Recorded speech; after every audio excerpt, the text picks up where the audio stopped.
Šobrīd esmu Liepājā, Liepājas Lutera baznīcā.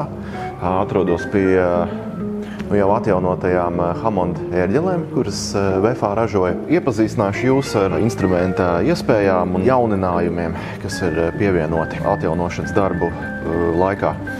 Tātad, protams, tas, ko mēs redzam, ir standarta izkārtojums, vai ne, 2 manuāļi. Mums ir tātad 4, 9 reģistru grupas un tātad 2 pedāļiem. Protams, klasiski mums ir, vai ne, šis reģistrs, vai ne, uz augšējā manuāļa, un tad mēs uzreiz pārslēdzam ar šeit sagatavot reģistru grupu ar vienu taustiņu. Uzreiz pārlecam uz otru reģistru grupu uz augšējā manuāļa, lai nav nekas tā kā pašam tik ātri jāsastāda. Tas pats arī tieši attiecās uz apakšējo manuālu, tad mums arī šeit ir 2 grupas, vai ne? Šeit mēs nonākam ar šo grupu, vai ne? Un šo mēs pārlecam ar šo taustiņu. Apakšā tātad mums ir pedāļi ar šiem te 2, principā tātad pamatā tiek lietots šis 16. Un tad arī nedaudz izvilku ārā 2, lai panāktu varbūt nedaudz plašāku to skanējumu. Tālāk mums tātad ir horus. Šeit ir diezgan interesanti, ka viņš tātad ar aplīti grozās. To mēs varam tātad pagriežam. Un tātad varam dzirdēt, ka jau mums ieslēdzās tātad vibrāto. Un tagad vairāk nav. Tātad tas ir modernākiem instrumentiem, kas ir, varētu teikt, laikam arī kaut kur sākot ar 50. gadiem, tad vienkārši ir klapīts labajā pusē. Šeit tad mums ir jāpagriež.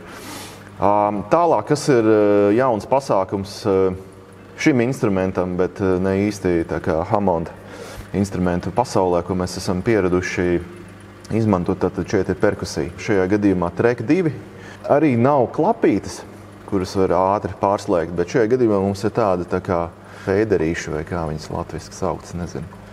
Tad viņas vienkārši pabrauc uz leju, un tad ieskanās. Tad mums ir trešā harmonika, otrā, un tad ir 5. Šis ir diezgan interesants, tādas pats pirmo reizi redzu, bet tādu arī var izmantot, bet pārsvarā tad mums vienmēr ir 3. un 2. To mēs varam pielietot. Tad šeit mums ir no ātra uz lēnu. Tikai vienkārši nedaudz asāk un nedaudz maigāk skaņa. Hammonds nebūtu iedomājams bez Leslijas skaļruņa, vai ne? Tas ir, principā, absolūts komplekts un neatņemama sastāvdaļa. Tātad šeit mums ir pievienots slēdzes, vai ne, kas kontrolē Leslijas skaļruni. Un tātad mēs, protams, varam dzirdēt, kā tas skan. Uzlikšu varbūt tātad konkrētu skaņu.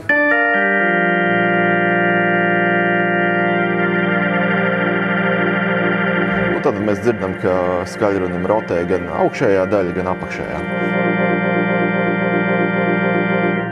Šo te visu apvienojot, visas tembru iespējas, mēs tātad panākam izpildījumu no sava skatu punkta. Tātad tas ir tas, kā manipulējot ar šo te visu, tā kā šīm visām iespējām, mēs panākam to gala rezultātu.